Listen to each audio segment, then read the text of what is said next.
শ্ৰদ্ধাৰ ৰাইজ, এইবাৰ চৰকাৰ হলে মই আপোনালোকৰ ৰাস্তাত টাইলছ লগাই দিম।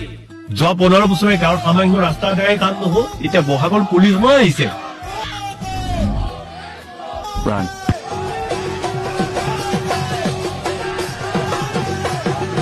আৰু আমাৰ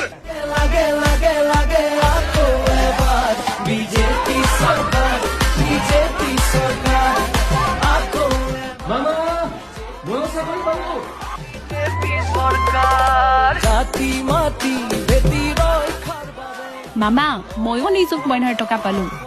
সময় পালে মোৰ ছাগলী ফাৰ্মখন চাই যাবহি মামা। মামা, সেই চাহ দোকানখনবোৰ সময় পালে এখন চাহ খাই যাবহি দেই। এ বঢ়িয়া। চবকে অল দ্য বেষ্ট দেই।